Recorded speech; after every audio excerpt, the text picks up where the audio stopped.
Welcome to our 2026 World UFO Day live stream. This is a special edition of the Disclosure Day. The Disclosure Dialogues, and I'm your host, Leslie Klein. So thank you so much for being part of this July 2nd World UFO Day. Did you know that it was 79 years ago today that the Roswell incident occurred? And it's known by many as the modern start of the UFO era. So Derek is here with us. He says, let's go. Yes, Derek is one of our Citizens for Disclosure volunteers from Alabama. So tonight's episode is all about discovery, dialogue, and participation. This is the Disclosure Dialogue. So we'll explore historic stories and meet passionate experiencers and hear how you can get involved in the movement. So feel free to drop your thoughts and questions into the comments from wherever you're watching, whatever platform. And please put in the comments now where you're watching from. What state are you in? What country are you in watching? So I want to let you know how this World UFO Day started. It was actually celebrated for the first time in 2001, and it was started by Turkish UFO researcher Haktan Akdoğan. He envisioned the day as an opportunity to raise awareness about UFO phenomenon and to advocate for the declassification of government files related to unidentified flying objects, which we now know are being called UAPs. So I'd like now to share a pre-recorded video that I did with Dr. Richard O'Connor. He's the curator of the Jesse A. Marcel Library in Montana. And if you don't know, Major Jesse Marcel was the first UFO whistleblower who handled the ET craft debris in Roswell, New Mexico.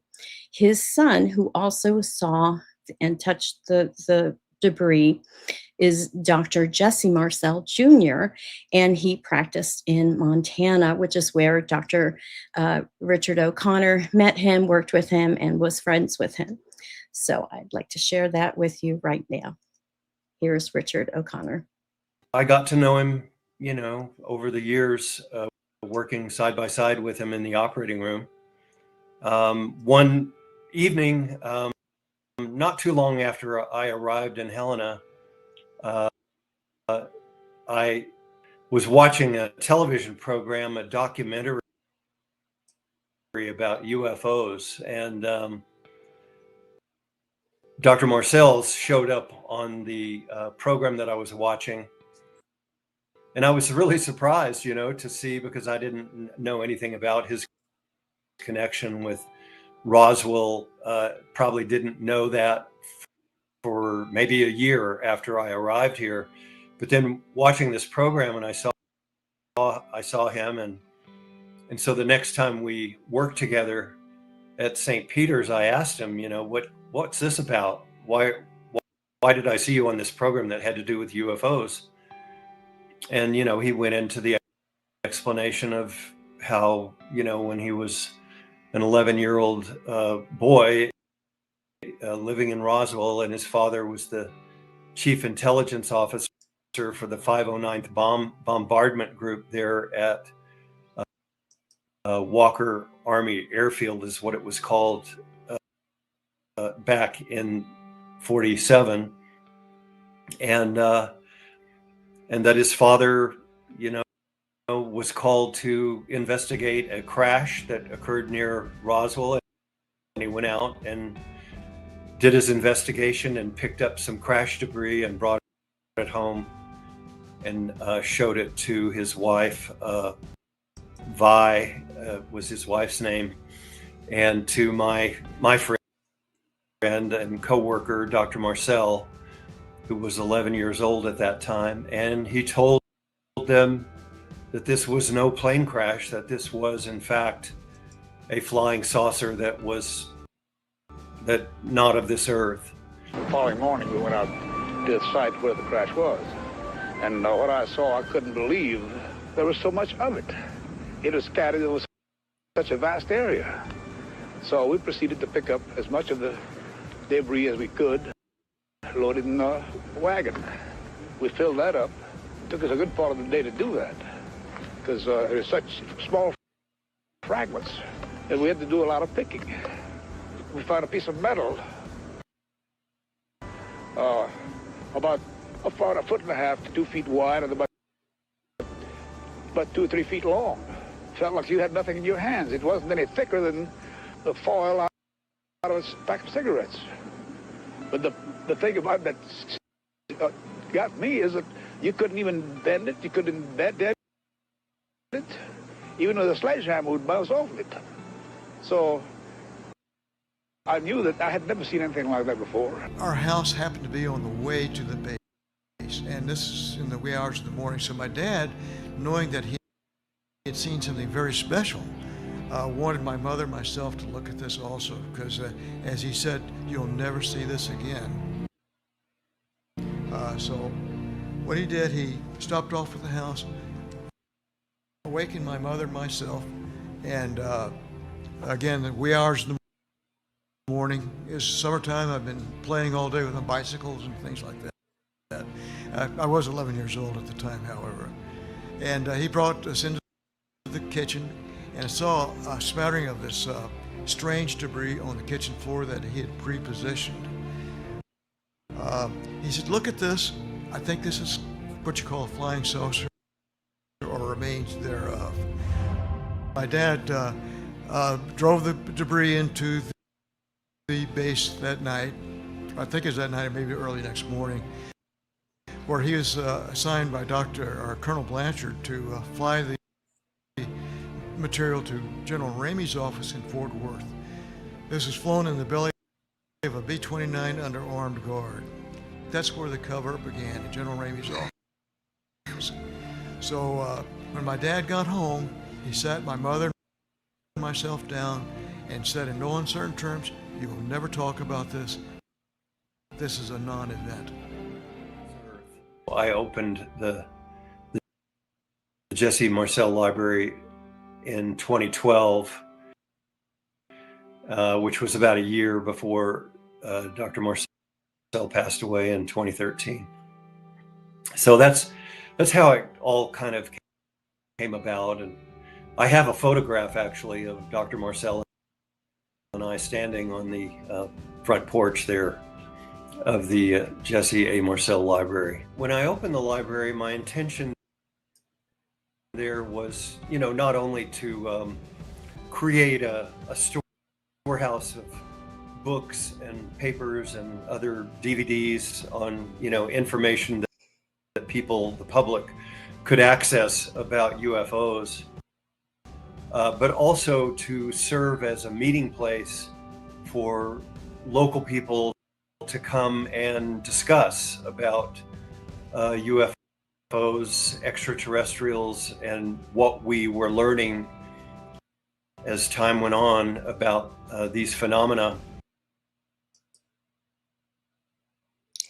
So that is the Jesse Marcel Library, and if you want to check it out, if you happen to be in Montana, you can find out more about it at the www.jaml.org website. He also sponsors some meetups, and this is the website for that. So I wanted to just share that with you because there's that connection with the World UFO Day 79 years ago, and this wonderful whistleblower, Jesse A. Marcel, who really was the first whistleblower. So, my friends, I want to bring our panelists on board here. So first, let me introduce to you Kevin Briggs. Kevin Briggs is a lifelong experiencer and author who shares messages from the Council of Eight, all about extraterrestrial contact, consciousness, and humanity's future. So welcome, Kevin. Kevin is in Florida right now. And also along with Kevin from Florida is Gary Borsch. So Gary is a Florida artist. He's a lifelong experiencer and a CE5 coordinator.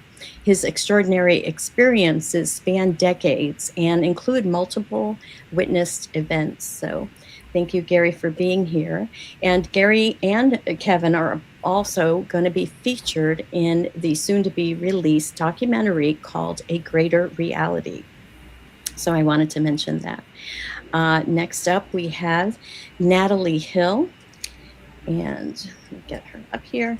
So Nadalee, she is a lifelong experiencer as well, and founder of the United Experiencers Initiative. Through her lifelong contact experiences, she encourages thoughtful conversations about disclosure, consciousness, and humanity's relationship with non-human intelligence. So welcome to the panel, Nadalee. And then next we have Emma Brie. So Emma is a lifelong experiencer of non-human contact turned regressionist. She specializes in helping others retrieve their own hidden memories. So welcome, Emma. And I think you're also in Florida.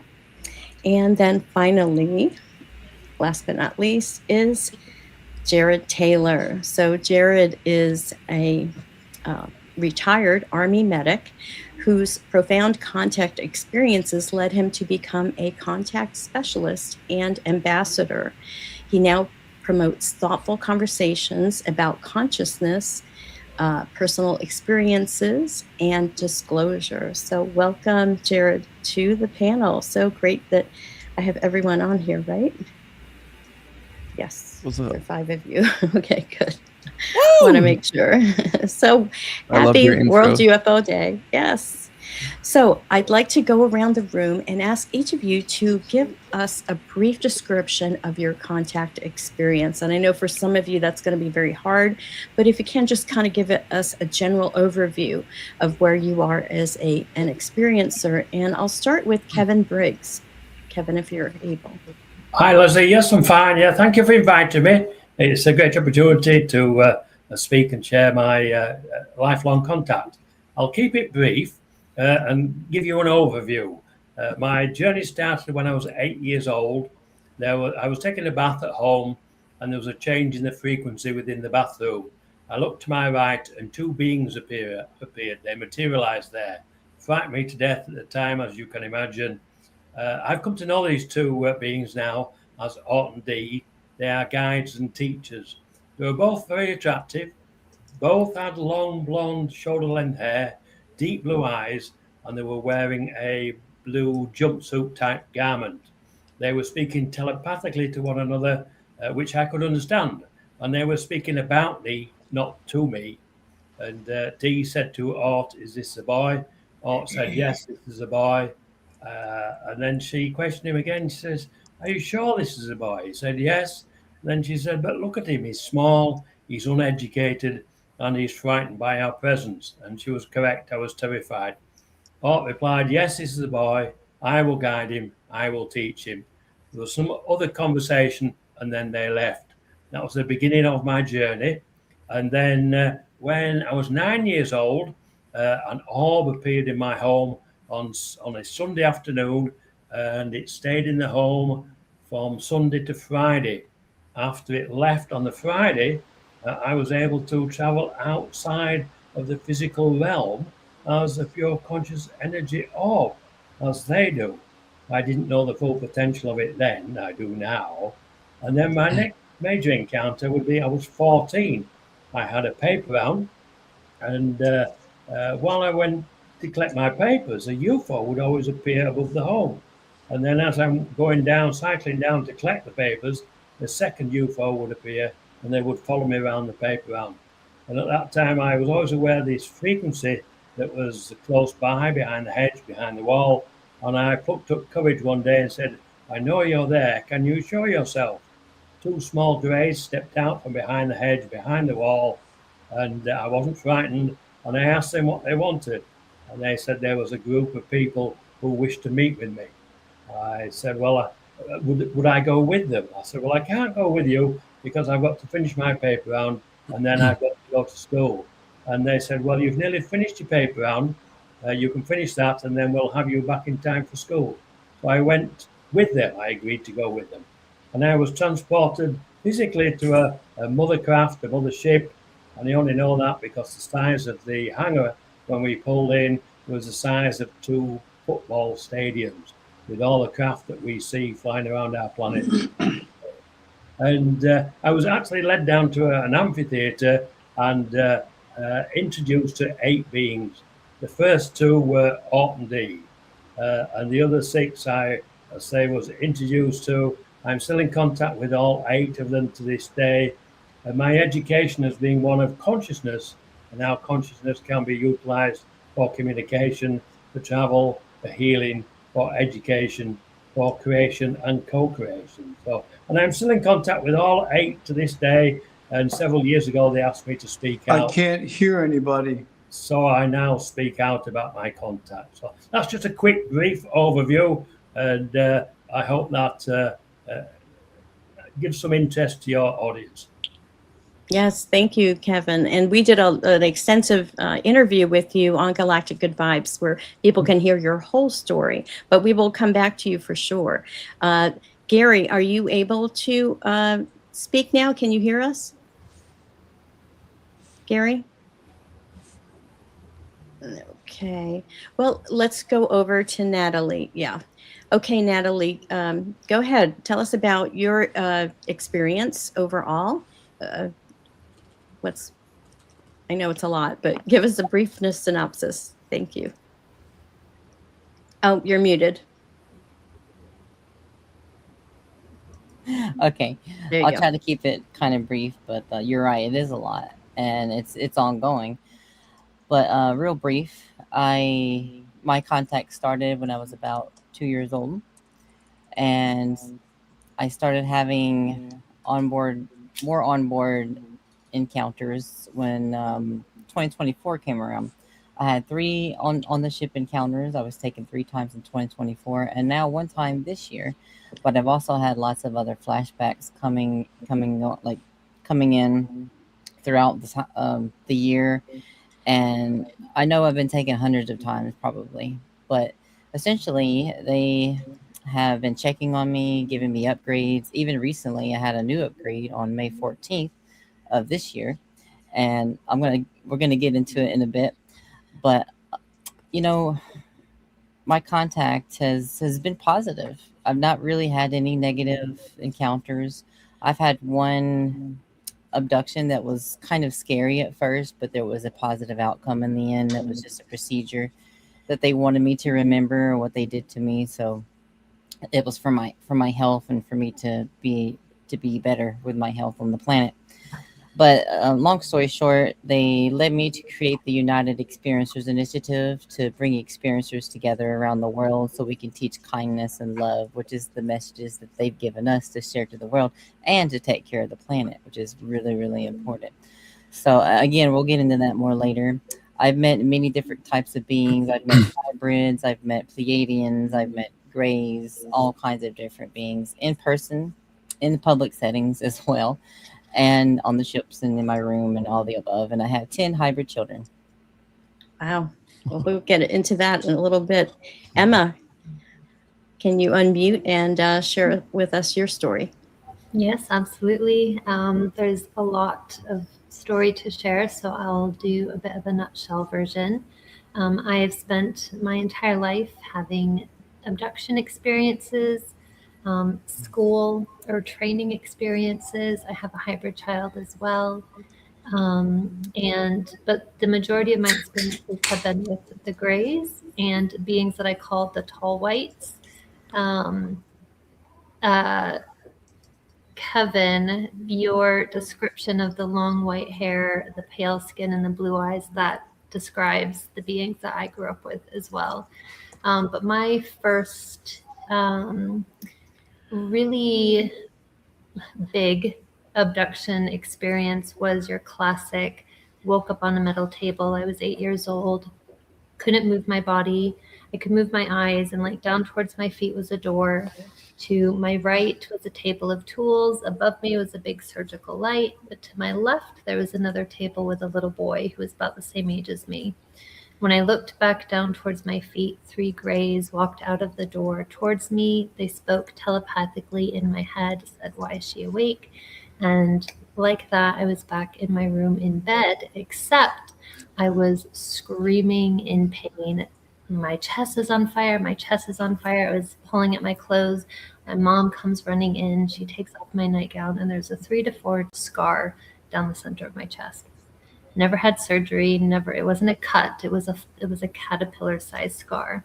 The interesting thing was I was born with 3 or 4 different heart defects, and I do not have them now. So my experiences as well have been very positive. Scary as a child because I didn't understand a lot of what was going on. But as I grew up, getting to know them, having more and more experiences with them, seeing the healing that was going along with it, my experiences have been amazing. So now I've been doing regression for over 20 years and helping people uncover and retrieve their own memories. So thank you for having me. Thank you, Emma. It's a wonderful story. And yes, you and Nadalee have a common thread there with having hybrid children. So we'll get into that in a little bit. Jarrett, can you share your story with us, please? Hi. Yeah. Hi, Leslie. Gratitude for this opportunity. Yeah. For me, I come from this. Thank you very much. I come from this place of, gosh, I've had tons of different experiences. But I guess growing up, I think I might have pushed them away and, I don't know, didn't really acknowledge them. And at some point just kind of forgot about them.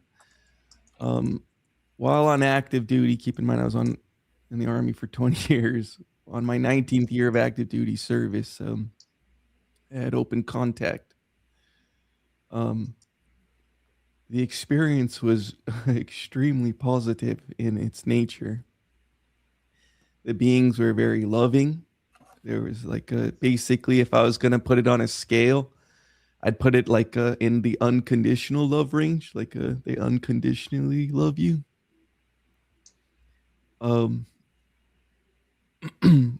I'll describe what the initial experience was too. It was a round metallic spherical UAP. It's considered in the UFO community, it's considered a broad day encounter. And also close proximity. So close, 20-ish odd feet, broad day. I looked up slightly to the right and there was this round metallic sphere that had a porthole within a porthole. And it shined me directly in the face with light. When it did this, all the muscles in my face flexed. And then I had this entire experience where you're I know how this is gonna sound, but it's going to a pocket dimension where you're somewhere else. You're there, it's real time, but it feels like you're going super fast. And I know we're on time here, but the experience, there was communication that was telepathic in nature as well. A lot of it was them just letting me be curious, as myself. They let me basically just do my thing. Initially with my contact, I treated it like a military person would. I did what's called a scene size up, and I just basically took in as much data as I could. I never sensed hostility, so I never got hostile. You know what I mean? It was always the only time during it, I did have a freak out session where I screamed, where I was ah, because I didn't know where I was. You know what I mean? It was my initial, when I was right after they flashed me, I was somewhere else. And the being that I was with was made of light or plasma electricity or something like that. And just basically calmed me down. Was like letting me know, like, hey, calm down. You know, you don't have to freak out. It was very loving. The healing portion too. I know you guys talked about that too. There was like some, I mean, I've had some issues since a child that after my contact event started to heal and resolve over time. Things that I thought like, oh, I can't change this. I'm just born this way. And all of a sudden, like a bone started like to lift and shift. So there's that as well. Like as a healthcare provider, as a medic, somebody who suffered with like chronic pain, I've started to like, well, whatever. That's part of it. I'm very grateful for it too. And my role in this too. Like I feel like an ambassador type role. The communication still is going on too. Like I still have constant communication, and I'm grateful for it too. So I'm very, very happy to be up here on this very special day with you all. Thank you. Thank you, Jared. So let's see, Gary, can you hear us, and can we hear you? Gary? Oh, hi there. Am I unmuted? Yes, I am. Yes, you're unmuted. I started being fascinated with UFOs when I was a kid, watching the sci-fi films in the 50s, the black and white films, and The Day the Earth Stood Still, and other films like that. And I always wanted to see a UFO, and I read all the books I could find in the library. At first there was 1, then there was 2, then there was 5, then there was 10. And over the years, I read lots and lots of books. And then I stopped for quite a period of time. And when I moved down here to Florida, I was going out at night while I was building my house, and I was out under the stars looking at the constellations every night to learn the constellations, because I couldn't see them when I lived in the city. And I had shooting stars all the time, and I'd go inside and I would tell my family I had shooting stars again tonight. Like every night they'd come out and shoot right across the farm. And then one day, I didn't have TV for many, many years, maybe 10, 12 years. I watched a program, my ex-wife had me watch Gaia, and I watched Dr. Stephen Greer, and I watched Serious Disclosure. When he said that anybody could see a UFO, I said, well, I'm anybody. So if anybody can see it, that means me. So I'm going to find out if this guy is full of shit or if he's telling me the truth. So I followed him, and I read a bunch of his, actually I watched a lot of his lectures. I read his book, Contact, Transformation, or Countdown to Contact. And I decided that I was going to get the app that he had created with crop circle tones and Mount Shasta tones. So I took that and I went and got it. And I sat outside one night and I said, I'm going to try this and find out if it works. So I sat in a chair and I had a flashlight between my legs, and I put the sounds on from the crop circle tones that they had reported, and I listened for a little while, and then I went into a little deep meditation, maybe 2-3 minutes only, and I was prompted to open my eyes. And when I opened my eyes, I forgot where I was. I was sitting in a chair, and I forgot I had a flashlight in my lap. And all of a sudden, I realized what I was doing, so I started flashing the light, and I had the mag light adjusted real fine so that the light can really, really penetrate up into the sky. And I flashed it 3-4 times, and then I did it again, and then I did it again. And then I started asking them out loud. I said, listen, I want to know. I've got to know if this is real. You got to show me. I really need to know now. And if you don't show me now, I'm just going to walk away. I don't care anymore. But I want to know. So you got to do something to prove if this is real. I want to know now. And all of a sudden, I had a glitter bomb go off over my house, which I call a glitter bomb. Is what it is it starts to become a shooting star. It looks like you're going to see a shooting star, but it explodes into light, and then it just all turns into glitter and is sucked right back into the vortex or wherever it came from. I saw that, and I was jumped right up out of my chair, and then all of a sudden there was a flash bulb, and then a shooting star, and then another shooting star, and then another flash. And this was going on around me for a few minutes, and I was trying. I was just bawling my eyes out. And I yelled as loud as I could. I knew you were here all the time. And from then on out, I've always had this contact. I've had an abduction experience that I never knew when it happened to me. I know that it was a mantis being, it was a female mantis being, and there was a bunch of little Bries. I had a past life regression and QHHT sessions, and I was able to pinpoint the exact things that were going on there. So I know that was real, and I can always see and feel the love from that mantis, female mantis being, whether it was Okay, a sexual Gary. encounter or if it Gary, was I'm going to stop you for a minute. I don't know. Gary? But I did have an experience. So after that, I started having. Gary, I'm going to stop you for a minute because your audio is really bad and we're losing people because it's really bad, the audio. So you might want to try to log off and log back on. It's just very, I'm not sure what the problem is, but it was really hard to hear you.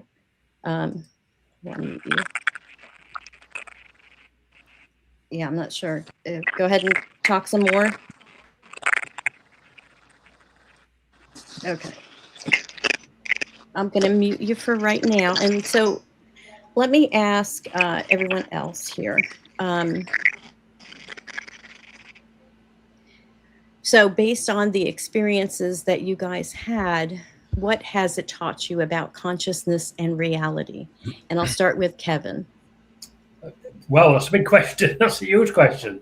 My lifelong education has been one of consciousness itself. And as I said initially, how consciousness itself can be utilized for a conduit for communication, for travel, for healing, for education, for creation and co-creation. And I think all these are natural human abilities. I've been assisted by Orton D, who are they are Arcturians, they are fifth dimensional beings, and they are guides and teachers, they tell me. So because of their guidance, really, and they didn't sit me down in a classroom like they do with some experiences, I was given practical examples. And a lot of the examples were out of body. I was able to travel outside of the physical realm, outside of the body, from the age of 9 years of age. So I would go out and travel on the astral plane.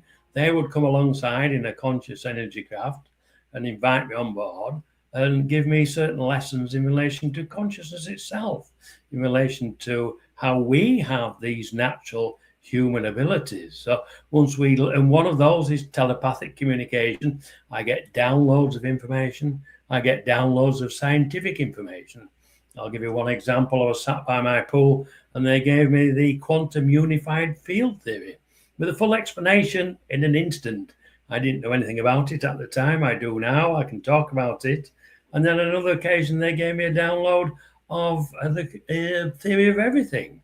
And they gave me an equation for calculating the frequencies of consciousness in each dimensions. The dimensions are just different frequencies of consciousness. And that particular equation has been published recently in Ray Hernandez's book, A Greater Reality. And if your audience is interested, you can download all 6 volumes for free as a PDF file at agreaterreality.com. And I was asked to be a contributing author. Volume 5, which will probably be interesting to your audience, is a compilation of chapters by experiencers like myself. So that's very interesting to those that are interested in other experiences. And they also gave me another equation for the void of consciousness in relation to how timelines, past, present, and future timelines, are created from the void of consciousness. And they told me that it is not void as the name suggests. It's full of possibilities, full of intentions, and we are able to create our own timelines by using thought and consciousness itself. So, and they gave me an equation for calculating that as well. So these are some of the areas that they've educated me on. I mean, it's quite a lot, really, but it's been progressive from the age of 8, 9, 14, 20 or 30, 40, 50, and I still get educated to this day. I still have direct contact with them. And I've met others now who have contact with Orton D. I was talking to a friend a few weeks ago, and she just wrote a book, Quantum Windows and Dimensions, by Rebecca Renfro. It's a Quantum Windows and Dimensions, a Christian woman's journey of faith and ET contact. And in there, she explains how she met Orton D in 2015. So they're now speaking out with others. So although I've had contact with them from childhood, they are now reaching out to others. And the Council of Eight that I mentioned was written about in this book, Forbidden Knowledge by Kathleen Marden. She mentions the Council of Eight in that particular book. And for those that are interested in the spiritual side of who we are and synchronicities, I get a mention in Kathleen Marden's book on page 111, which is, I think, is fascinating, really, in relation to how the synchronicity of numbers and the maths of things are important to consciousness itself. And once we realize that, I know another book that, another one that Kathleen Marden wrote, Extraterrestrial Contact, What to Do When You've Been Abducted. And she mentions me in that book, and she put my photograph in the book, and it's on page 222. And I asked her, I said, did you put my picture on page 222 on purpose? She says, no, I sent it out to the publisher and it came back on 222. But these are all the confirmations that we receive if we open up the mind to use consciousness as the conduit for communication. And the traveling out of body education, which they've done, the creation and co-creation side, which comes from the void of consciousness itself. So it's a huge subject, but I enjoy the education. And then several years ago, I got up in the middle of the night to go to the bathroom. There was a bright light appeared outside the bedroom. It came into the bedroom, lit up like a myriad of butterflies, and Orton D materialized at the bottom of the bed. And after pleasantries, I said to them, what's the reason for your visit? And they said, Kevin, we want you to talk about your lifelong contact with us. We want you to write about it. And I remember saying to Ort, I said, well, I don't mind talking about it, but I'm not a writer. And Ort said, well, we will continue to guide you. We will continue to teach you. And you will write 2 books. And we'll continue to give you information to include in the books, which they have done. And that's where I'm at this date now, just sharing my story. But I meet so many other experiences now, like today with Nadalee, Jared, and Emma. I know Gary because I was invited round to Gary's home, and his contact is tremendous. I've had contact at Gary's, it's just unbelievable. So our star families are reaching out to us, and we, the experiencers, are the conduit, shall we say, for the information. They've educated us to start with, so we're able to explain what's going on to the general public, I think. So exciting times ahead. And again, I want to thank you, Leslie, for inviting me, because without people like yourself, we as experiencers can't get our information out there. So thank you. Oh, you're very welcome. Thank you, Kevin. Now, Nadalee, Kevin talked a little bit about the theory of everything, I think, and some other formulas and things.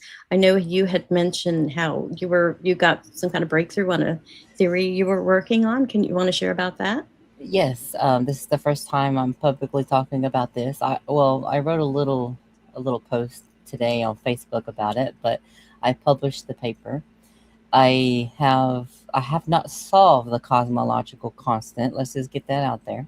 But I derived it within 10%, which there's one other person, I can't remember his name, but he's the only other person that has got within 10% of solving the cosmological constant. Now, the funny thing is, it lines up with my theory of everything that I already published, which goes over to Kevin Briggs's equations. His equations it's like falling out of the math. I have the mathematics, and my equations and his equations is like looking at a crystal lattice from a different lens.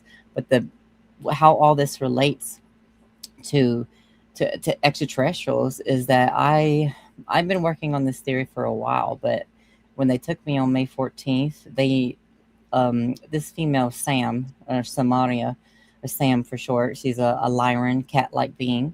She literally downloaded, I don't even know how much information into my brain, but ever since then, I've continued the theory, and it's going into timelines, and then now the cosmological constant, and solving or getting close to solve that.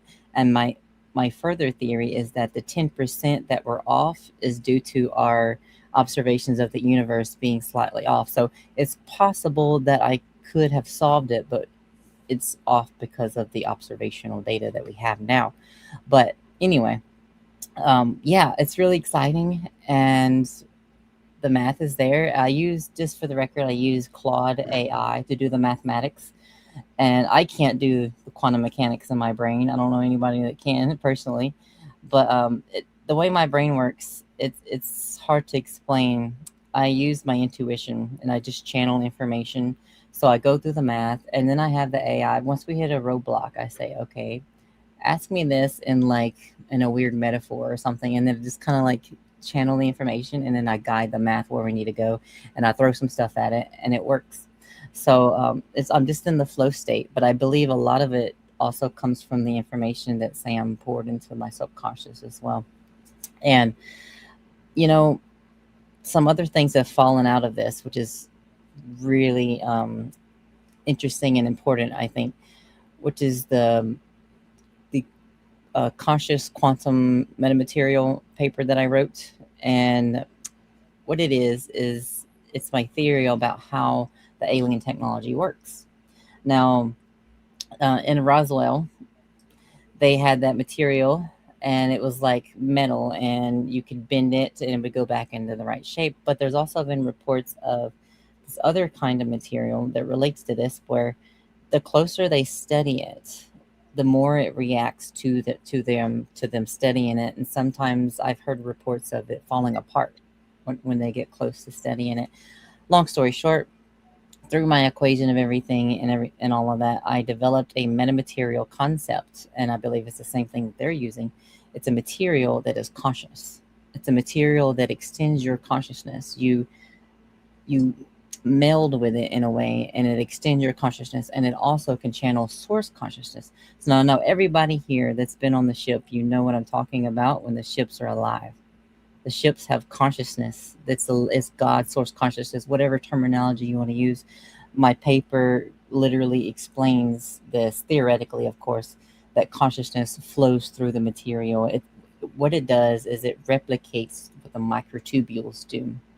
Dr. Hameroff's theory of the Ork-Ore theory, where your microtubules in your brain and your body are channeling consciousness. Essentially, the material is the same thing, but it goes a step further than biology can. So it's the ending part of this is that it can bend reality. It's a material. It's an all end all material that can do anything you want, because the more information and consciousness, same thing, that you have in a localized, quantified state, the more you can bend reality, the more you can create anti-gravity crafts and travel across the universe and go to other dimensions and cloak and all kinds of stuff and like literally like pop things into existence. But I'm just going to end it there. And you can find those papers on my website and in my contact info. If anybody wants to read those papers, it's at theuei.org. theuei.org. Okay, I'll put that on. Jared, Emma, or Gary, have you guys received that kind of downloaded information, like scientific stuff that you're not necessarily an expert in? I'll let either one of you speak. Yeah, I'll jump on this. Okay. Yeah, I vibe with what Miss Hill is talking about. I know how it sounds too, like for people that haven't experienced it.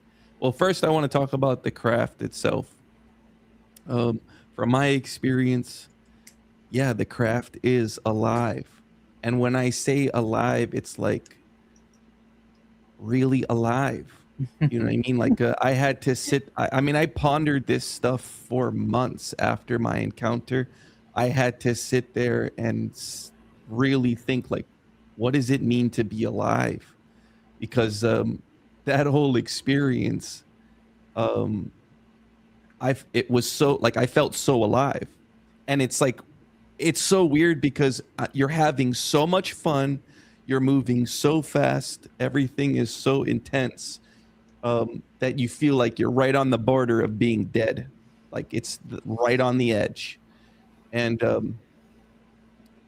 but it's, I mean, that was the initial, what the feeling felt like. As you relax into the sensation a bit more, it will normalize. It'll just feel like everything's normal, but that everything's moving very fast. yeah, the interface is like telepathic, but they also have like depending on what you're doing, like if you're doing navigation and stellar cartography, they gate like at the time I had some gloves. They allowed me to put on these gloves and play with them. At the time they just wanted me to like play with these gloves. And the only thing that they really told me was like that normally all 5 fingers are activated, but for what we were doing, only the first 3 were like activated or turned on. And all I did was put these gloves on, and I like walked into this like what's called the center of the ship, which is like it's like walking into like in the center of these like weird metal pillars. It looks like these metal ionic pillars, and you just kind of walk into it, and when you do, all of a sudden you're somewhere else, and you're like basically doing stellar cartography or like advanced navigation, like opening like it's like weird portal making that you're doing. I know how this sounds, right? But this, when you're doing it, you it feels like you're just having fun. Like all of a sudden you just know how to do all this stuff. Yeah, it encompasses what we would perceive as time travel as well, or like alternate dimensions or portals to like another now. It's still now there. It's just a different when. That's how they like to phrase it too. It's still now there. It's just the different when, I guess, is the way that they like to play that. What else? The whole experience too has been when Nadalee talks about using AI as an extension of her higher consciousness. Yes, I believe that is it's inevitable. Like I do it as well. And the information that is extrapolated, it's not just the information, it's the language, it's the way that it's delivered, and allows us to articulate it to other people, to express ourselves and communicate. Because without having this language translation software available, it would have been much more difficult to properly articulate my own personal experience to other people. I've been able to use AI to create art to show people, because for the first year I was just verbally telling people the best that I could. I could draw pictures and point at it, but once I had true AI to like show what it looked like, that was when people stopped kind of dead cold in their tracks and was like, wait, what? All right, tell me more. Like people would sit down and kind of lean in and really poke in. And with my background too, a lot of people took it serious, which I was very grateful for after my contact experience. So there's that as well. Well, My Jared, contact experience, they told me a bunch of stuff was going to be normalized too. I mean, this was back in 2023, but they said that everybody was going to be talking about aliens and UFOs and extraterrestrials. And at the time, I was like scratching my head saying, I don't know, that's a reach, because I wasn't even invested or interested in this area, you know what I mean, until my contact experience. And then I slowly watch it unfold over this time. The whole time I'm telling people like, I told you so, which is kind of fun. I met Nadalee along the way, which was, amazing. I knew initially that yeah, we were going to bump into each other again. That was told. We had to separate though. We had to separate because I had to do my, you had to do your thing. I had to do my own thing in my own sector. But it's funny how we all end up, whatever, like vibration ends up whatever, linking back up together. I'm grateful for all of you guys, this community too. It's been there's been so much synchronicity too. I wanted to hit on your a couple things that you touched on too about consciousness. Once you do, like, there's a formula that you follow, and when you follow this particular formula, the result is like, it's like surfing on synchronicity. You ride this like synchronistic wave, and the amount, I'm telling you, the amount of, you can call it synchronicities. I like to call them miracles, where I'm like, wow, how'd that happen? Or how synchronistic that this just so happens to be whatever that is. You know what I mean? I'm not going to insert whatever the interesting synchronicity, but it's on repeat. And it's usually, for me, it lets me know that that whatever I'm doing, I'm in the right spot, that I, like, you know what I mean, to pay attention. And for me to usually, like, you know, whatever, be the medic or be the, I don't know, be a helpful person when it's happening. You know what I mean? When you're in that zone, when you know that it's happening, I always like, okay, I'm turned on, whatever, I'm going to be, I'm in medic mode. I'm here to like be as helpful as I can. And then you see it all unfold. So it's really just a helpful tip for the other people that might be watching and going through it right now. Okay, thank you, Jared. Emma, I'd like to bring you into the conversation. So what have you learned about consciousness and reality from all of your experiences? So far, not as mathematical as everyone else's. That's way over my head. My experiences have been more emotional and intuitive. I've also done a lot of astral traveling, like Kevin has mentioned, thousands of times, spontaneously going other planets, other dimensions, other realities, time traveling, portal opening, but mostly in my experiences connecting with different people. So doing different ways of healing, seeing people's pasts and their futures, learning how to heal their bodies, learning how to recover their memories, stuff like that. So with my experiences, it's been much more, I don't want to say physical because that's not really the right word, but I guess just more personal than mathematical, if that makes sense. When you guys are talking about like all of these numbers and sequences and everything, I'm just like, oh my God, like I can't even like listen to this information because it's too much. It's too much for my brain. It's completely different for me. So it's very emotion based and intuitive, and I get tons of downloads, but it's personal stuff. It's like how to heal this person, how to talk to that person. I feel like in Disclosure Day, you guys were the man with all like his mathematical stuff, and mine's more like the woman who connected with these random knowings of all the people. That was me. That's my aspect of it. All right, thank you. Gary, let's check your microphone and see if the audio is any better. Here, I'll unmute it for you. Go ahead. Okay, I'm good now. I'm good to go. Oh, there you go. I don't know where I left off, but I want to, you know, one of the things that happened to me that I want to share, and I haven't really had anyone tell me that this has happened to them, and I know lots of experiencers, people over the years, over the last 10 years that have been here.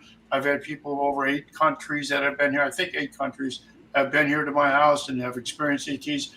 But the thing is that when I went outside one night and I had planned on going out to sit and to invite them to come in to be with me, I was having my soup and I was listening to the little app that I had, and I was listening to the sounds and I was thinking about them. And then finally I decided it's time for me to go outside. It was all done. I cleaned up my dishes. I went outside, and as soon as I walked outside, I had that glitter bomb again appear over the house that starts like a shooting star and then it just explodes and then sucked back in. And I was gobsmacked by that right off the bat. So I grabbed my phone and I was going to call my girlfriend at the time to tell her what just happened to me, that I went for a contact experience and they showed up right away. And as soon as I sat down in the chair to do that, there were 2 orbs that appeared in the tree in front of me over my head, about 30 feet up in the air. The one orb was the size of a basketball, and it was just rotating around, scintillating, and it was blue and white, beautiful, beautiful blue and white colors. And then there was another one that was about 4 or 5 feet away, and that was a little smaller, and that was doing the same thing. It was rolling around on top of the tree like this, and I could see all the blue and the white colors. And I just being amazed and just sitting there looking at it for a second, and all of a sudden out of the tree in front of me came all these flash bulbs, one after another. I don't know if there were 12 or if there were 20. But boom, boom, boom, boom, boom, boom, boom, boom, boom, boom, boom, boom. And as they came at me, each one exploded. I could clearly see they were all the same size. They were about the size of a golf ball. Every one of them had either 10 or 12 dots around the orb. So they were all identical, whether that was like a clock or some kind of a mandala. But as they exploded, I could see the white, blue, orange, red spark right in my face. They covered me in a liquid love. I was covered inside the divine. I was in God. I was inside the divine, completely in a plasma of liquid love. Something like no one could ever experience. You would never understand how I could even explain to you what real love is, because as we live in this 3 dimension, we do not feel that kind of love. We never, ever felt that from our family, from our mother, from anyone. This is a totally different thing. When that happened to me, I think it was about maybe an hour, 90 minutes. I just walked around the house bawling. My shirt was soaking wet from crying. I couldn't stop. When it happened to me, my eyes turned into garden hoses. I was just crying. I never felt or experienced anything like that. So after I was done and I could finally come to my senses and I started calling people, a lot of people had, oh, I don't know what you're doing or what happened to you. Something may have happened. Something really happened to me. And as a result of that, I decided that I would dedicate the rest of my life to helping people see that this is a reality, because I was physically assaulted, physically affected with love.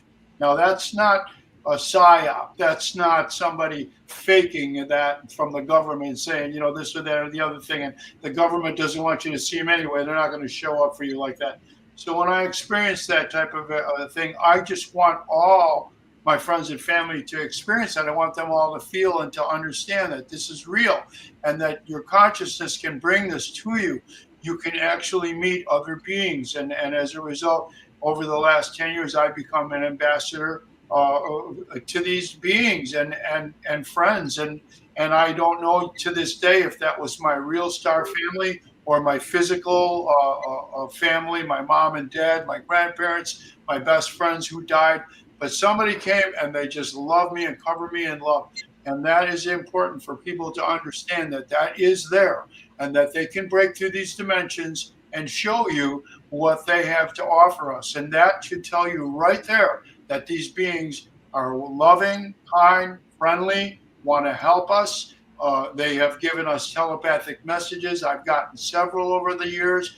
We've had experiences here that totally blow you right off the planet. I mean, you cannot believe what they can do in front of you to show you that they're here, whether it's a sky show hologram or an orb that shows up the size of a UPS truck right in front of everybody in your driveway. All kinds of things happen here. So they're always with me. They play games. They play jokes with me. They make me laugh out loud. My head spins around like the Linda Blair in The Exorcist. Sometimes I can't understand how they could pull off some of the stunts that they do, because they're stunts. But what they are showing you is that these are not coincidences. This is how they manipulate time. They can change things around.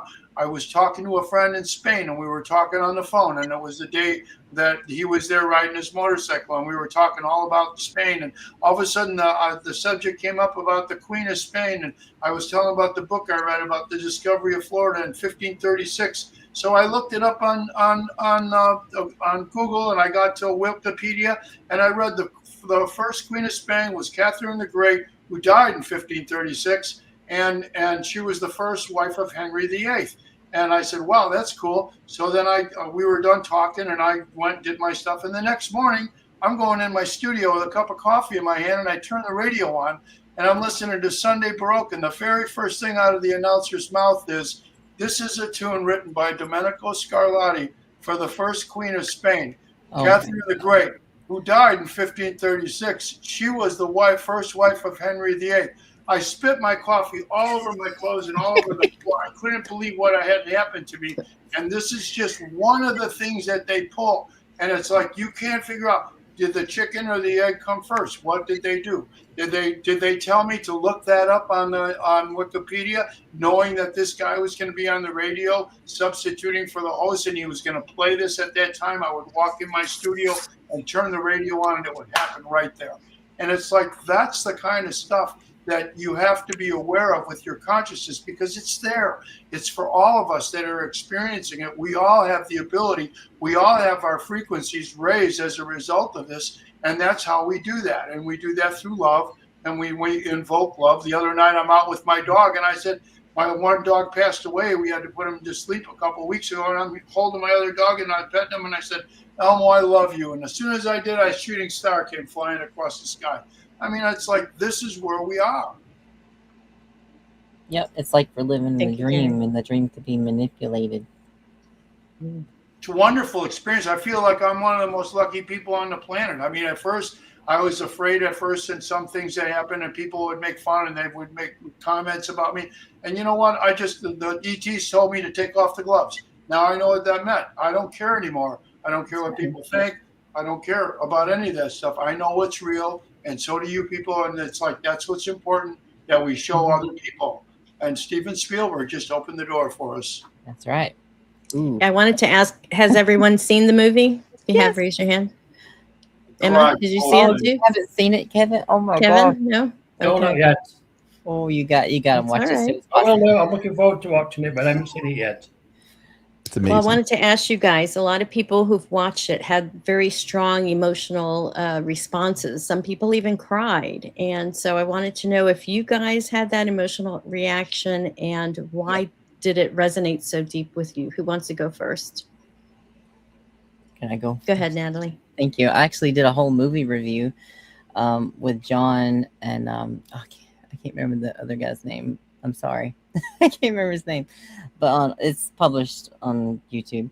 But anyway, so yeah, I was beside myself after this movie was done, and I just sat there, and I felt like I had been thrown through a whirlwind of emotions, because it hit me to my core at my deepest level. And I know a lot of other people don't understand that right now, because if you think about Steven Spielberg's movies, either everybody really loves it or they don't like it. But this movie, there's a split, there's a divide, and no one's addressing the elephant in the room here. Like, why is there a split and a divide on this movie? And it's simple, because this movie was made for experiencers and people who are in the disclosure field, because we resonate with all this hidden stuff within that movie. There's a lot of stuff in there, and boy, can I break it all down, but we don't have time to break it all down.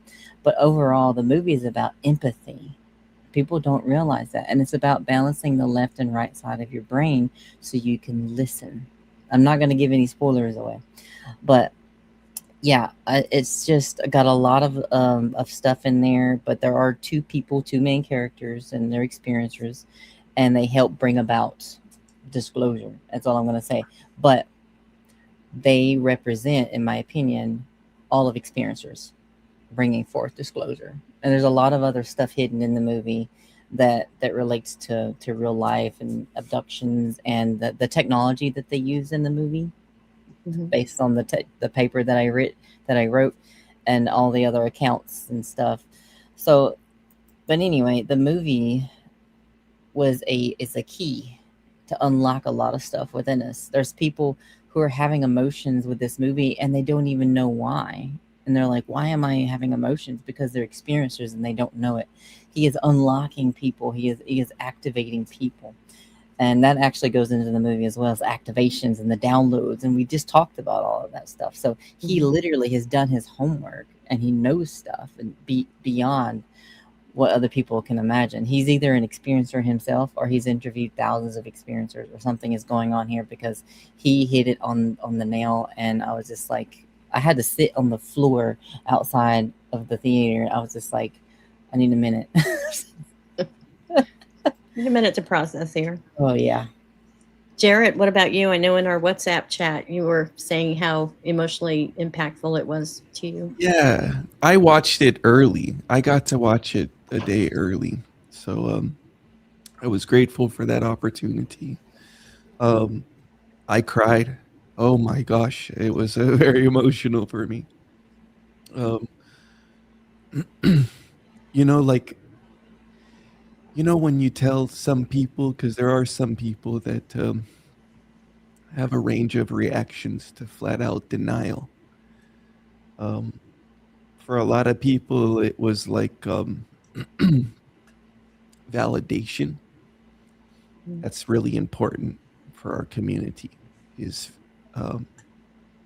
feeling validated and heard. There's been people in this community that have been talking about this and making space for people like us for over 40 plus years. You know what I mean? Since the beginning, since Roswell, since before that, actually, I guess. But they've made it available for us to basically sprint down this as fast as we can and take this as far as we can and as fast as we can. And to basically be in a state of gratitude.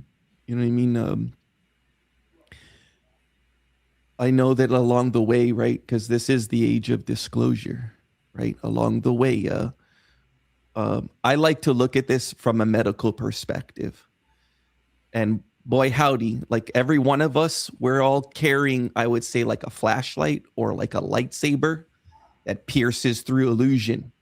You know what I mean? Like people that are experiencers know you cannot lie, or like there's no, like for us, it's like, like they try to cover your eyes, but you're like, I can clearly see what's going on here. Sorry, you can't cover these eyeballs anymore. I can see through your illusion.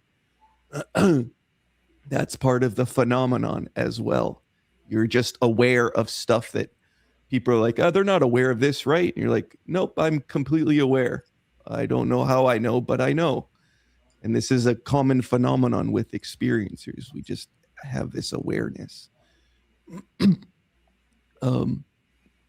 As far as the emotions, I cried heavily.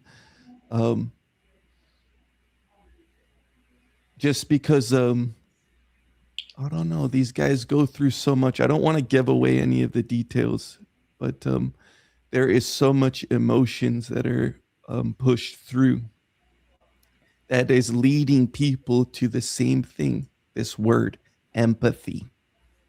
It is a key word. It's huge in the healthcare world, right? Empathy is like one of the key, like a lot of the healthcare providers that I work with ooze this thing. They empathized so much. We do. This is normal for people that work in this field. You know what I mean? Like you can tell, if somebody is in a lot of pain. For somebody that's worked in healthcare, you can see it or hear it or feel it a mile away. But it's not, I'm using pain as like an example, but there's a range of emotions that we can tap into, that we can sympathize and empathize with, truly empathize with. And from there, we can vibe with each other. Once you start getting into that vibe, it doesn't always have to be like in pain or in the healing field. A lot of the experiencers, we like to have fun. A lot of us are on the fun bus, so we like to vibe there. So keep that in mind too. I get it. It's like a full range, but a lot of us like to play games and party. We're normal, just like you guys. And we like to be on the high vibe train.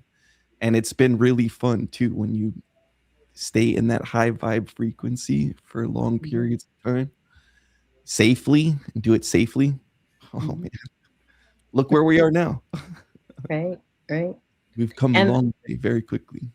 Yes. Emma, what was your response? Did you get emotional too with the movie? So I didn't get very emotional with Disclosure Day. although the emotions that everyone's saying that they had with that movie, I had when what was it called? The Fourth Kind came out like ages ago. That's when I had my like emotional breakdown. That movie was really difficult for me to watch, and I was just kind of bawling and then went numb and couldn't speak for hours and hours. So with this movie, everyone is saying they were crying and having all of these big emotional experiences. So I was planning for that experience that I had with The Fourth Kind, and it wasn't that. And instead, I actually felt a huge just relief. It was like a breath of fresh air. Like, I'm so happy this movie is out. I'm so happy that people are seeing this side of things. Whereas before, the experiences were so portrayed as horrific and terrifying and horror story, and now it's not. And so for me, I loved it, but it was such, I felt like I could breathe just watching it through, and it was such just a peaceful, like, this is great. So that it was so peaceful for me. Thank you. And Gary, did you share about your response to the movie? Yes, I cried when I saw the first preview, and every time I saw a preview, I had tears in my eyes. And when I was at the theater, I had tears the whole entire time, especially when the crop circles appeared, because I met the people that do that, and through their telepathy telling me that they did that after they pulled off a huge hologram sky show over my farm for a group that we had one night. So, but I think that one of the things that makes us feel that emotion is that the whole movie expresses an urgency. And the urgency is that we want to tell everybody this is real. And they are trying to show the world and reveal this to the world. And so are we. So we were essentially them through the whole movie. And that's how I think that your emotions come up, because it's building and building and building, and you're being chased, and you're trying to get this information out, and the ETs are helping you, and it was just to me, it was an amazing movie. I did not like all the action and the shooting and all the explosions, but that is one thing that was done to help people understand the seriousness of the whole situation, as well as bring other people into this realm that are not familiar with it. So they can, your sci-fi people and all that, they can come into that realm, and they can see this and say, hey, look, maybe I ought to take another look at this. Maybe this is real. Maybe these people are having these experiences, and all these whistleblowers are for real, and they're not bullshitting. I mean, why would they risk their lives and their jobs and everything else to try to say this is real, and you people need to know about it? Thank you. Yes. So I wanted to do, no, Kevin, you didn't see the movie, so you can't give an opinion. And hopefully we didn't spoil it for you. I have read many reviews about it, so I'm very intrigued to watch it. And I'll be very interested how I react to it emotionally, because I spoke to many of my friends who are experiencers, and they are very affected emotionally. So I'll be very interested to see, because my contact is extensive, and it's been from childhood, and it's just normal to me. It's who I am. It's a part of who I am. So I'm intrigued how I will react emotionally to it. So perhaps I can come back sometime and tell you when I've seen it. So Okay, I'm going to watch it do that. soon, hopefully. Go ahead, Gary. Go ahead, Gary. I want to say that the Higher Journeys podcast with Alexis Brooks, she has a program that she just did called Disclosure Day Made People Cry, and the reason no one's talking about it. So if you will go to that, that podcast when you have time and watch that Higher Journeys podcast, it's really, really a wonderful program. And she also has Daryl Anka on there. Okay, thank you. I was just sharing a comment there. So I want to do a brief synopsis of the UAP disclosure that's happened over the last 2 months. It's because it's been pretty intense. On May 8th, Dr. Stephen Greer, he had his 25th anniversary of the Disclosure Project at the National Press Club there in DC. And that same day was the first release of the files, the UFO files on war.gov. Then on May 22nd, Representative Eric Burleson put forth some interrogatories to the MITRE Corporation or Foundation to get some information from them about what they have in terms of UAP. And that same day is when release number 2 came out on the UFO website there on the war.gov. Then on May 28th, the controversial, I shall say, aliens.gov website, went, and we can talk about that in a minute, Nadalee, about if they conflated the concept of aliens with immigration, and it wasn't funny, and people didn't like that. Then on June 9th, there was a Capitol Hill press conference with David Grush and a lot of the UAP caucus. Also, then 3 days later is when Disclosure Day premiered, and that was the third tranche of files released on the war.gov website. Then, of course, 2 days later, we had Danny Sheehan start his Q&A series on Sundays, which I will give everyone the link to that because we have one more Sunday to go this Sunday. Then on June 25th, there was a disclosure forum for 7.5 hours that was held in DC. And then 5 days later was the MK Ultra congressional hearing. So there has been a lot, disclosed and revealed over these last just 2 months. Has been very intense. I mean, of course, it's been happening little by little. Age of Disclosure, that documentary came out in November. But so now we have this buildup.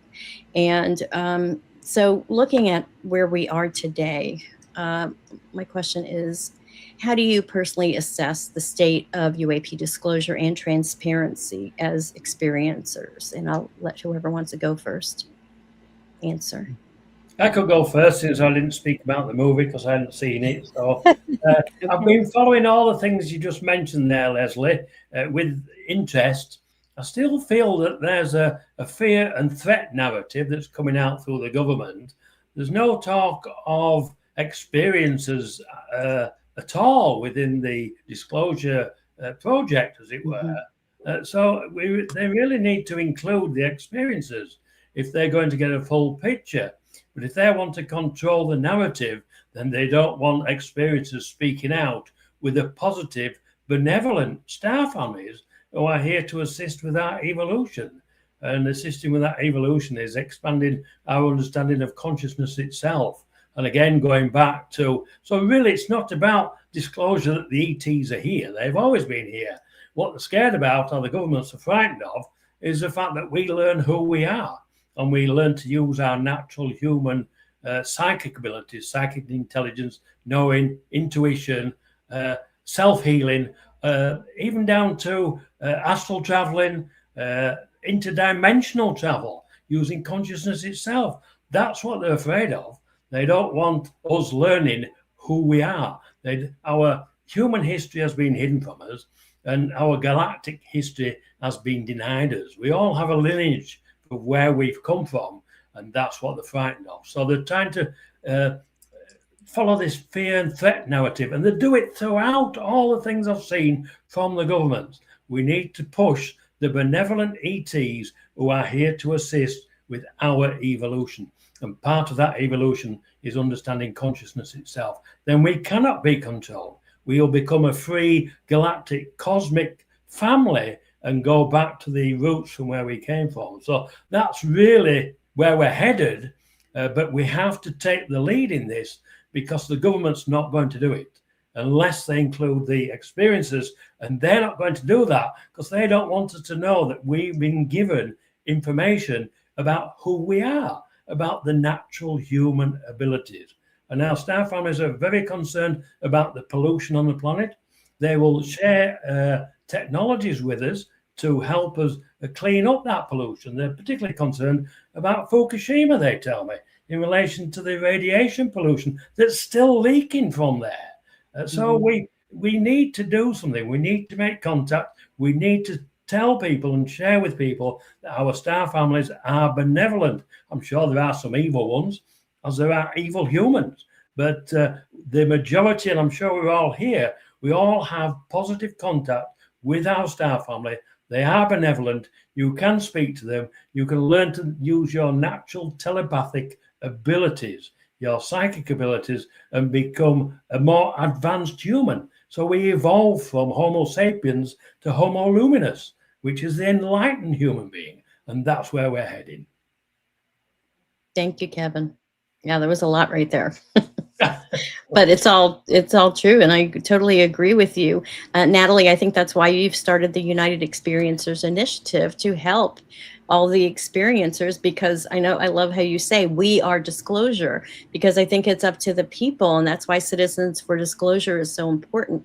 We're in the age of Aquarius, and so that is about we, not me. It's about unity. It's about doing things together, and because we're in a democracy, we have this government, and it's our responsibility, I think, to make the government serve the people, and because it's been taken by the corporations and the people with power and money. Go ahead, Nadalee. Yes, Kevin got me real pumped up. you already know you did. So yeah, I completely agree. Experiencers need a spot in disclosure, and if you think about it, I've broken this down in my head over the past couple weeks. What's going on in Congress? It's fine. It's amazing. Whistleblowers coming forward, all of this stuff. It's good, but it's the left brain. Here we are again with the left and the right brain. They're the left brain of the whole operation. They're talking about the nuts and bolts, the technology, and all that stuff. But we represent the right brain of the phenomenon, the part that's in tune, the empathetic, the ones that are communicating with them. There are so many experiencers out there, and I use this analogy all the time, but there's more experiencers than you think, because imagine going to a grocery store and you're checking out, but it turns out the person behind you is an experiencer, but they won't know you're an experiencer, or you won't know each other's an experiencer until one of you speaks up. Okay? So the more we speak up, the more we talk about our experiences, the more other people will come forward. And the ETs have directly led me to create the United Experiencers Initiative, or UEI for short, to help us have a platform, to have a space to come forward, to have that strength and courage, and literally just the power to just do and change the world. Our full motto is we are disclosure, we are change. We can bring about change. But in the UEI, it's open to everyone, anyone who wants change and world peace and all of that stuff. And we advocate for free healthcare, free education, free housing, universal income, all that good stuff, all the stuff that we should have had a long time ago as beings on this planet. Like, it's ridiculous that we have to pay to live on the planet. It's absolutely insane. And there's people out there living in the streets that shouldn't be living in the streets, and we have all the resources that we need. It's ridiculous. It's absolutely ridiculous. But the UEI, it's giving us that voice, that platform to share the messages that they've given us, which is to love yourself, love each other, and take care of the planet. So yeah, let's just go forward. And I'd like to hear anybody's opinions on that going forward today as well. Also, we have a July 11th launch coming up. I just want to throw it up in the middle of here. It's 7 p.m. for the UEI's actual full public launch, 7 p.m. Eastern time. And Kevin is actually going to be a guest speaker. Yeah. So Grant Cameron is going to be the host, but we're going to talk about all things UEI and experiencers and how we can come together and help the world, and how is it going to look as we go along in that process. But I agree. Long story short, just to sum it up, we need a voice at the table. It's very important for us to speak up right now and share that compassion and bring the empathy to the table, because there's been a lot of brainwashing over time to make people think that experiencers are crazy. Like, dissolving the stigma is one of the biggest things that we're going to be doing within the UEI as well. And it's not going to be an easy job. And we have to be tough. We have to be courageous. But the thing is, we can be stronger together. So, thank you. Absolutely. Jared, Emma, or Gary, would you like to share anything more about your take on UAP transparency and everything that's been happening in the last 2 months? I'll share something that I've been sharing with my son. So I have a 12-year-old son who's also an experiencer, and he kind of has shut off his mind window, we call it, his memory, because he hasn't been able to process his experiences as well. And so there's a lot of fear behind what he's been experiencing. And so one thing that I've been helping him, and it's beautiful because we are collectively going on this journey together. And I have a child that I can like bring along on the journey with me and like show him all of these things that are going on in the media right now and in movies and this and that, and show him that this is real and it doesn't need to be something that we need to be afraid of. And we're currently watching Resident Alien on Netflix, and it's hilarious, and it's so just like family friendly and warm, and like the people are falling in love with the alien and the alien is falling in love with the people, and I love that aspect of it. And same like with the Avatar movies, that it gives us a different view of what we have been conditioned to believe, that they're right, terrible and horrible and want to kill us and all of this. And I think it's a really fun and beautiful way to start integrating these changes that are happening, because we collectively at the moment are like children. We have such a conditioned mind to believe everything that we've been brought up to believe in our culture, in our society, with the old news and the old stories and the lies and everything that's happened. And we're needing to be fed just piece by piece through whatever forms that we can process as humans. And I think so much of us are on, and not to like put an adult down on a child's level, but we need that. We need to kind of just dumb things down a bit and be like, oh, let's watch a cute family alien movie, and oh hey, haha, it's fun and warming and cozy, and oh maybe they're not so bad. We need that. We need that aspect of it as well. So I love the fact that all of this stuff is coming out in the way that it is. I think there's a lot of people on both sides, the experiencers, the right brain, the left brain, everything. They're kind of fighting, and each one wanting to have a voice. I think in my experience, or my belief, everything that's happening that needs to happen is happening right now. And I think that's beautiful. As an experiencer myself, I would love to have a little bit more of a voice, but we're getting there. We're doing it. We all, from the sounds of it, had podcasts. I have a podcast called Project Beyond. Like, we're all getting our voice out there. So I think we're doing exactly what we need to do. And in return, we're receiving exactly what we need to receive. I love that, Emma. There's a great question here from Autumn Mitchell. Is it possible to be an experiencer and not know it? If yes, how would you find out? Who would like to answer? And I guess it would be Emma, the regressionist. Yes. Yes, well, absolutely. It's possible to be an experiencer and not remember any of it. So as an experiencer myself, who has both remembered the experiences and been forced to forget the experiences, there is something that happens in a lot of experiences, without repeating myself so many times, where you are forced to forget. So those memories are placed still in the back of your mind, but in a box.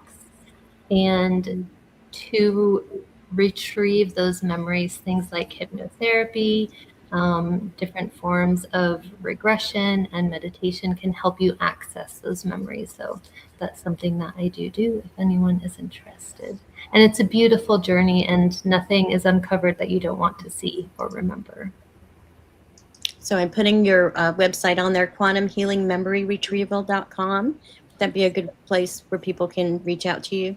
Mm-hmm. Yes, thank you. You're welcome. Thank you.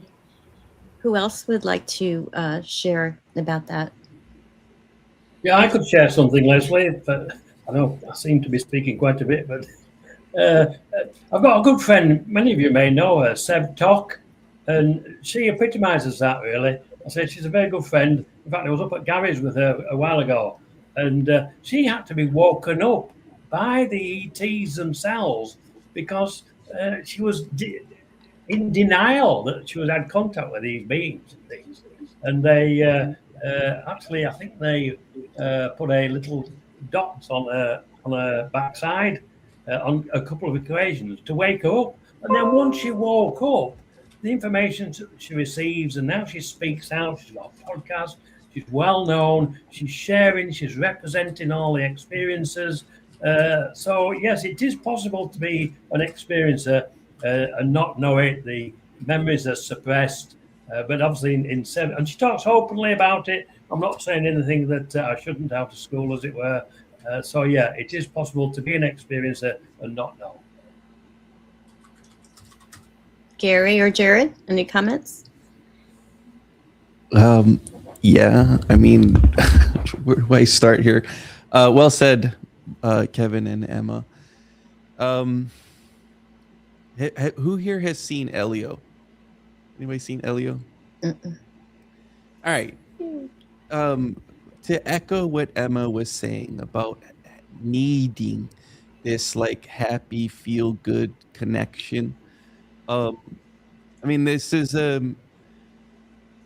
running theme with the movie that we just with Disclosure Day. Like I deeply resonated with the main characters. I saw myself as both of the characters. Where I was like, oh my gosh, what they're going through. Like I had a weird version of it. Like the whole time I'm like looking at my family and like, see, the whole like every like 2.5 minutes I'm like nonverbal communicating, pointing at the screen and Spider-Manning it straight up. Elio is very similar. Like I deeply resonate with the main character Elio, where I don't want to do any spoilers, but for the people that have seen it, hi, I'm Elio. You know what I mean? And I speak Elioese. You know what I mean? This is like reoccurring theme with like people that have contact, where they're like, I speak this language, or I can see things. Like I have this awareness where I can see this thing, and they try to communicate it to other people, but usually it comes across as like, hey man, you're weird. What the heck are you talking about? You know what I mean? That's usually how like the translation comes off initially for people that aren't on that frequency or don't know what this person, you know what I mean? You know what I mean? It's like a frequency or two different trains going in different directions. I guess you could say Bashar calls it like the splitting prism, I think is the way that he phrases it. It's kind of like that. You know what I mean? But overall, it's positive. I mean, I don't know. I can go in many directions here, but I don't want to take up too much of the space. So gratitude. Well, it is getting late. We've been at it for just over an hour and a half. So I do want to kind of start wrapping it up. We are all Citizens for Disclosure volunteers. So I wanted to quickly ask you guys, what have you liked about being a Citizens for Disclosure volunteer? What kind of impact has it had on your life? And anyone can go.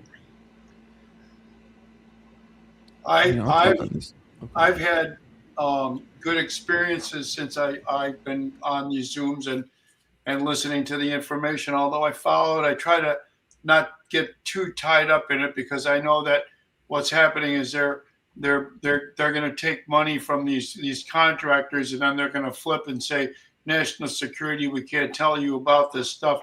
And we need to just ignore that. We need to just go ahead and do what we're doing. And when we did our little tabling event at the Bigfoot conference a couple weeks ago in Ocala, we met lots of experiencers, and that was really my focus, was to help people join and get involved in Citizens for Disclosure. But by meeting experiences, we're expanding our grassroots program. I mean, we're in the disclosure movement, and it's getting bigger and bigger all the time. And then when you meet all these other people and find out they're having the similar experiences that you are, and they have groups and they do things together, it's just a mind blower, you know, and it just makes you feel so much more positive towards everything that you're doing. And it just gives you more courage. Yes. The community building has been something that you've enjoyed, Gary. Yes, and you know, and one of the things that I wanted to mention that Emma was talking about, and while we were all talking about this, is when you are an artist, an actor, musician, a creator, and you're creating things all the time, your frequency is already elevated, and the reason that is that ETs contact more people that are creators because we live with our right brain. We're living more in our heart space, in our right brain, and that's how we're able to keep our frequency up, because we're within that framework of love. And when you're in that, you're the people they want to talk to. Mm-hmm. Yes, that theme of love I've heard from Nadalee and you, Gary, and Jared, Kevin. I don't remember you saying that specifically, I have an experience when I was 17. I was I traveled out of body with Art, and he said, I'm going to take you somewhere special tonight. Would you go with me? And I said, yes. So I left my body. I looked down. I could see him fast asleep. Went out through the roof, and we just kept going up and up and up and up and up into a higher dimension. In that dimension, there was a line of 30 people. At the head of the line was my deceased father. And he said, I'm going to introduce you to your family members going back 30 generations. Now, the feeling of love from those 30 people, 30 generations from my family was overwhelming, absolutely overwhelming. I've never felt love like that before. And I kept going back to see them, and with Art a few times, and then I got so confident I could go and meet them on my own. And every time I went, this overwhelming feeling of love was just tremendous. It made me want to stay. They kept asking me to stay, and I said, no, I've got things I need to do down there in the third dimension. And I visited them on my own over a 2-year period on a regular basis. And I was eventually finding it harder and harder to get back. I was drawn to that love that emanated from them. So I haven't had the love from the ETs, but I've had that love from my family members going back 30 generations. So I'm aware of that feeling of love, but I know I'm part of my star family. They tell me that I'm part of their extended family, only my physical is in the third dimension, where their physical is in the fifth dimension, and the only difference between the dimensions are the frequencies of consciousness. And I suspect that's where they gave me that equation to explain that, really. So yeah, so I understand that feeling of love. It is overwhelming, but I haven't had that feeling with the ETs, no. Wonderful. Anybody else want to say anything about Citizens for Disclosure? I did put the link there. I'm going to put the link for the Sunday series if anyone wants to join the last Q&A session that Danny Sheehan is doing. He's the president of the New Paradigm Institute, which where the Citizens for Disclosure arm is part of. So any other thoughts about Citizens for Disclosure before we move on? I just want to say I am very grateful for everyone within the CFD and Danny Sheehan and everyone out there.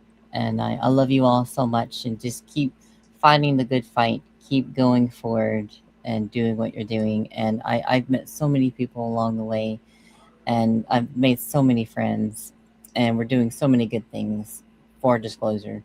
So keep up the good work, and we're going to help everyone. Everyone's going to help each other. We're in this together. So thank you. Yeah, I could just mention one more thing. I know I keep talking, but I was given a message from the Council of 8 for Danny Sheehan. Now, very often I'm given messages for various people, and I've learnt now over the years just to share that message.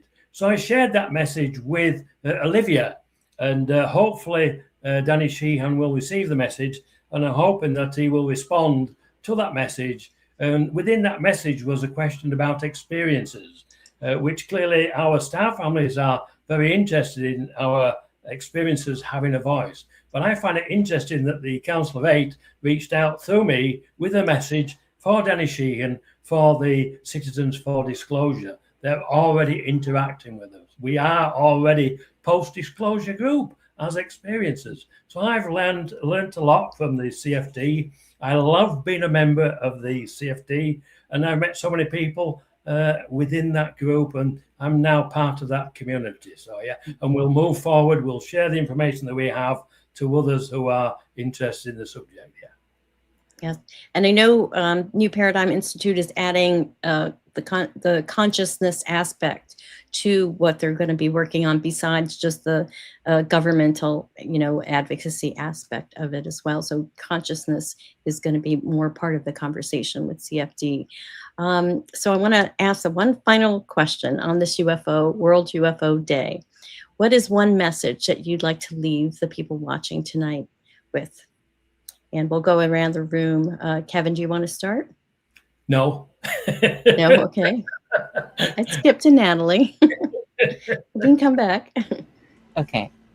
So the one message I want to leave for the entire world, or whoever's listening right now, watching this in the future or right now, is that be patient with yourself, be patient with each other, and forgiveness. And know that forgiveness is a way of life, not a single act. You must love yourself, love each other, and take care of the planet together. And we can create a better future in no time. And that's what they want. That's what we all want. Let's get it done. Let's do this. Thank you. Gary, would you like to go next? I think that one of the messages that everyone should know is that God is within all of us, and the divine resides within inside of us, all the energy that we have, and we can use our consciousness to connect to all these other beings, and we can create reality with our mind. I read Ramtha all the time, and it's about self-love and respect, and the fact that knowing that you are going to be living forever and go through more and more experiences over and over again in different places and different adventures. And life is just wonderful, and we should all experience it together and love one another and help one another. Thank you. Love that. Jared, what message do you have for us? I want to start with just like an emotion first. So like, woo! Right? I'll start with that first. Do what excites you right now. Do what excites you right now, even if it's a tiny, small thing. Give it all of your energy. Give it full energy and push it as far as you can. Let go of basically what you might think the result will be or should look like, and have fun. Trust and know that the universe has your back. And yeah. That's it. Like, you know what I mean? Like, we're doing it right now. I'm grateful to be part of this group. I want to end with gratitude. You know what I mean? Like, this space will get bigger, and, we'll get more familiar with each other, because we're all building a space for each other. And we're all going to get more comfortable with this whole process. So we just need to trust quote unquote, trust the process, right? It's all changing, but trust that it's a process. Thank you. Yeah. Thank you, Jared. Emma, My what message do you have for us? My message would be just to be more curious and allow yourself to be open to hearing stories, sharing stories, and just let that curiosity drive you, that childlike curiosity. I feel like when we can tap into that aspect of us, it opens the world. When we're little, we see, we experience so much more because we have that open, curious mind. So tap into that curiosity again. I love that. Being like a child. All right, Kevin, Okay. any message? My message will be a message from the Council of Eight, really. They tell me that we are moving towards the golden years for humanity. When we have open contact, they will share their technologies with us. They will help us clean up the pollution in our planet. And they've already requested a mandated protocol to receive them. And I have a copy of that in front of me here. There's 3 parts to it, really. Mandated protocol to receive our ET star families ambassadors. The second part is a protocol for peaceful contact, peaceful open contact with our ET star families. And the last statement says within it, in witness thereof, the undersigned being authorized by their birthright as born of this earth. And one of the signatures on there is Dr. Melanie Barton. So we already have a mandated protocol that has been requested by our star families. So we're already making that communication. And we must remember that they are benevolent. They are here to assist with our evolution. And part of that evolution is learning and understanding consciousness itself, shared consciousness with our star family. So moving forward towards the golden years, and the experiences, the citizens for disclosure are all going to be a part of that, I'm sure. Thank you, Kevin. And thank you, everyone here, Kevin, Nadalee, Gary, Jared, Emma, and everyone watching. This has been a wonderful get-together. I would like us to maybe do it again, because I only went through like half of my questions. So there's so much to discuss, but I really appreciate you spending your time and sharing your stories with us. Really appreciate it. Thank you all so much. So yes, love to. So tonight we looked at personal experiences, meaning, and possibility. This is World UFO Day, and this is where history continues to open into what comes next. Thank you for being part of Disclosure Dialogues, and we will see you next time. Peace out, everyone.